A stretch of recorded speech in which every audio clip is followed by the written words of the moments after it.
చూడండి వస్తున్నాడు అని శరత్ అనగానే స్టేషన్ ఎంట్రన్స్ వైపు చూసింది మాలిక. మ్యాల్దీగా నడుచుకుంటూ లోపలికి వస్తున్న హేమంత్ని చూడగానే కూర్చున్న తరుణ్ లేచి నిలబడ్డాడు. అతని పక్కనే ఉన్న నందిని మాత్రం అస్సలు ఎలాంటి రియాక్షన్ లేకుండా చూస్తూ ఉంది. హాయ్రా అని షేక్ హ్యాండ్ ఇచ్చాడు శరత్. శరత్కి జవాబిస్తూ మాలిక వైపు చూశాడు హేమంత్. మాలిక కూడా అతని వైపు చూస్తుంది, కానీ ఎలాంటి ప్రతిక్రియ ఇవ్వదు. కూర్చోరా అని మాలిక పక్కనున్న చైర్ వైపు చూపిస్తాడు శరత్. పర్వాలేదురా, మ్యాటర్ చెప్పు. నేను వెళ్ళాలి, ఇంట్లో నానమ్మ నా కోసం ఎదురు చూస్తూ ఉంటుంది అని మాలిక వైపు చూస్తూ శరత్ను ప్రశ్నించాడు హేమంత్. శరత్ నవ్వుతూ, ఏం లేదురా, నువ్వు అప్పగించిన పని కంప్లీట్ అయింది, అది చెప్పడానికి రమ్మన్నా.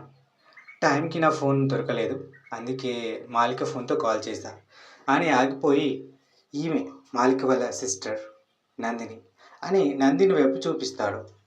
హో థ్యాంక్స్ రా, we will meet you later, bye అని అక్కడి నుండి వెళ్ళిపోతూ మళ్ళీ మాలిక వైపు చూస్తాడు. అయినప్పటికీ మాలిక నోరు తెరిచి ఒక్క మాట కూడా మాట్లాడదు. మూగబోయిన శిలల అలానే చూస్తూ ఉండిపోతుంది వెళ్ళిపోతున్న హేమంత్ని చూస్తూ. హేమంత్ అలా తలుపు దాకా చేరుకున్నాడో లేదో హేమంత్ బ్రో అనే పిలుపు వినిపించడంతో ఆపేస్తాడు తన బూటు కాలుని. వెనక్కి తిరుగుతున్న హేమంత్ని చేరుకొని థ్యాంక్స్ బ్రో అని కృతజ్ఞతలు చెప్పుకుంటాడు తరుణ్. ఓకే, కానీ నేను ఎక్కడో చూసా అని తరుణ్ని పైనుండి కింది దాకా చూస్తాడు హేమంత్. తరుణ్ కొద్దిగా తలదించుకుంటూ, నా పేరు తరుణ్, నేను ముఖేష్ రాయర్ కొడుకుని అని మెల్లమెల్లగా అంటాడు. హేమంత్కి అప్పుడు గుర్తుకొస్తుంది కిడ్నాప్ జరిగిన మొదటి రోజు శరత్ చెప్పిన మాటలు. హేమంత్ గుర్తు చేసుకుంటూ ఉండగానే వీఆర్ ఇన్ రిలేషన్షిప్ అని నందిని వైపు చూస్తూ పలుకుతాడు. హో నైస్, మీ నాన్న గురించి చాలా విన్నాను నేను, ఒకవేళ ఏమైనా ప్రాబ్లం ఉంటే చెప్పు అని తరుణ్కి బదులిచ్చి, ఇంతకు నేనెవరు కిడ్నాప్ చేస్తారో ఏమైనా తెలుసా, ఏని ఐడియా అని నందిని వైపు చూస్తాడు. లేదు సార్, కానీ ఒక లేడీ మాత్రం అంటూ ఆ రోజు తనతో మాట్లాడిన మహిళ గురించి చెప్తుంది నందిని. సరే, మీరేం టెన్షన్ పడకండి, తొందరలోనే అన్నీ తెలుస్తాయి, టేక్ కేర్ అని చెప్పి వెళ్ళిపోతాడు. అతను వెళ్ళిపోగానే మనం కూడా వెళ్దామేక అంటుంది నందిని. వెళ్దాం, కానీ చెప్పే కదా ఇప్పుడు నేను ఎక్కడుంటున్నాను, సో నువ్వు మీ అక్కతో వెళ్ళు, ఐ విల్ కాల్ యూ అని అంటూ మాలికను పిలుస్తాడు. శరత్తో మాట్లాడుతున్న మాలిక అక్కడికి రాగానే ముగ్గురు కలిసి బయటకు వస్తారు. బయటకు వస్తున్న మాలిక చూపు స్టేషన్ గోడకి ఉన్న గడియారం పైన పడుతుంది. అందులో చిన్న ముళ్ళు 8 కావడానికి ఇంకా కొన్ని నిమిషాలే ఉన్నాయని చెప్పింది. బయటకు వచ్చిన వీళ్లకు స్టేషన్ పార్కింగ్లో ఉన్న తెల్ల రంగు కారు కనిపిస్తుంది. అది ఎవరిదో మాలికకు బాగా తెలుసు. మాలిక అక్కడి నుండి వెళ్ళిపోతుంటే టక్కున కారు నుండి దిగిన హేమంత్, ఒక్క నిమిషం అని ఆమెను ఆపుతాడు. ముగ్గురు అతని వైపు చూస్తున్నారు, కానీ హేమంత్ మాత్రం కేవలం మాలిక వైపే చూస్తూ, కొన్ని నిమిషాలు నా కోసం కేటాయించగలవా అని వ్యంగ్యంగా అంటూ మాలిక వైపు చూస్తాడు. మాలిక ఎక్కువగా మాట్లాడకుండా పర్సులో నుండి 200 నోట్లు తీసి నందిని చేతిలో పెడుతూ, నేను వస్తా, మీరెళ్ళండి అంటుంది.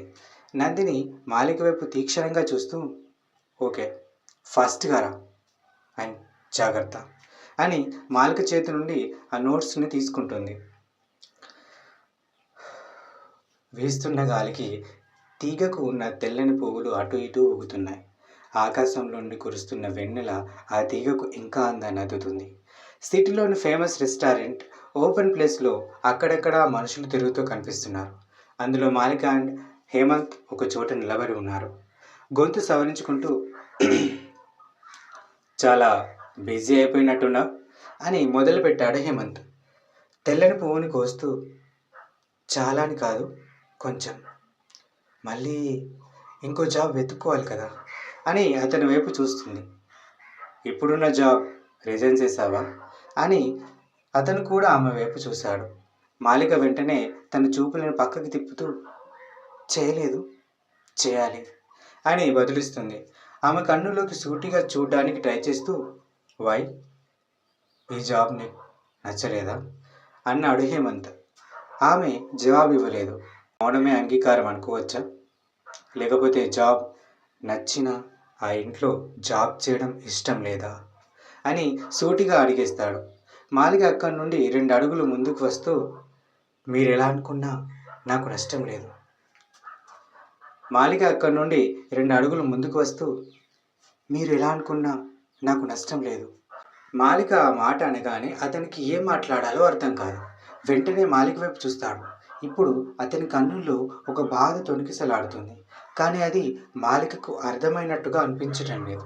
ఎందుకంటే ఆమె చాలా నార్మల్గానే అతని వైపు చూస్తూ, ఏమైంది సార్ అని అడిగింది. వెంటనే తలను ఆమె వైపు నుండి తిప్పుకుంటూ, ఏం లేదు, బాయ్ అని అక్కడి నుండి వెళ్ళిపోతుంటాడు. అతను అలా 2 అడుగులు వేశాడో లేదో, ఏదో అడగాలి అన్నారు అని ఆపుతుంది మాలిక. ఆమె వైపు తిరగకుండానే, అప్పుడు అడిగే చనువు హక్కు ఉందనుకున్నా, కానీ నేను పొరపాటు పడ్డానని ఇప్పుడే తెలిసింది. Thanks for your service. నీకు రావాల్సిన మనీ నైట్ 9:30 లోపు నీ అకౌంట్లోకి వస్తాయి. అండ్ అలాగే నువ్వు వచ్చి ఎలాంటి లెటర్ ఇవ్వాల్సిన అవసరం లేదు అని చెప్పి కనీసం ఆమె వైపు కూడా చూడకుండా వేగంగా వెళ్ళిపోతాడు. వెళ్ళిపోతున్న అతని వైపే చూస్తూ ఉంటుంది మాలిక. ఇన్ని రోజులు అతనికి దూరంగా ఉన్నప్పుడు కూడా ఆమెకు ఏమీ అనిపించలేదు. కానీ ఎందుకో ఇప్పుడు అతను వెళ్ళిపోతుంటే ఆమె మనసులో ఏదో తెలియని బాధ. ఇలాంటి బాధ మొదటిసారి ఆమెకు తన అమ్మ దూరమైనప్పుడే కలిగింది. మళ్ళీ ఈరోజే కలిగింది. వాళ్ళమ్మ మనసులోకి రాగానే 15 సంవత్సరాలు వెనక్కి వెళ్తుంది ఆమె మెదడు. ఆనాటి చేదు అనుభవాలు, జ్ఞాపకాలు ఒక్కసారిగా ఆమె కన్నుల ముందు తిరగడం స్టార్ట్ అవుతుంది. పాపం, ఇద్దరు ఆడపిల్లలే.